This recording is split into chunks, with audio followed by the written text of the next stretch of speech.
সময় দর্শক, আমরা এইমাত্র কথা বলবো টাকা দুপুরে অবশেষে বিজয় অর্জন করলেন শুভ। এই ঘোড়াটাই ছিলেন সোনার বাংলা ঘোড়ায়, আর অপরদিকে আছেন মিলন ড্রাইভার নামে পরিচিত সে ভাইয়ের ভাই। আমরা কথা বলবো ঘোড়া মালিক, আর কথা হলো শুভর সাথে। শুভ, আজকে যে টাকা দুপুরে ফাইনাল একটা ম্যাচ অনুষ্ঠিত হলো, বা একদম তোমার যে ঘোড়াটি আজকে বাইছিল, দেখলাম যে প্রত্যেকটা বাইসি এই সোনার বাংলা ঘোড়াটা অর্জন করে।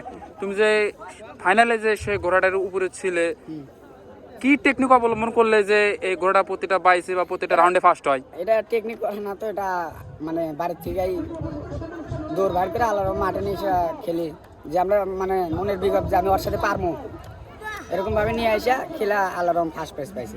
দৌড়ের ভিতরের বা ঘোড়ার উপরে কোনো কৌশল অবলম্বন করো না? হ্যাঁ আছে তো, কৌশল অবলম্বন আছে।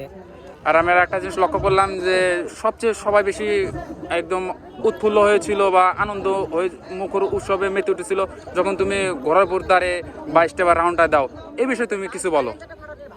এই বিষয়ে আমি না, তুমি বলো যে তোমার হঠাৎ করে তুমি ঘোড়ার উপরে দাঁড়াও, বা তোমার কোনো ভয় বা কোনো না, ওটা টেলিং ছোটবেলা থেকে টেলিং করা তো, মানে এটা তোমার ছোটবেলাতে তুমি প্র্যাকটিস করেছিল বা টেলিং করছিল, সেই কারণেই তোমার কোনো সমস্যা হয় না। আমরা সময় দর্শক আমরা দেখতে পারবো এই মুহূর্তে শুভ বাইকটা চালায় রাউন্ড দেবে। অবশ্যই তিনি সোনার বাংলা যে ঘোড়াটি ছিল বিজয় অর্জন করেছিলেন, আমরা দেখতে পাচ্ছি সময় দর্শক।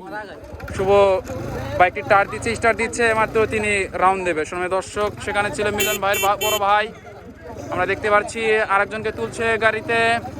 অবশেষে স্টার্ট দিয়ে বিজয় অর্জন করলেন সেই বাইকটি আমরা দেখতে পাচ্ছি।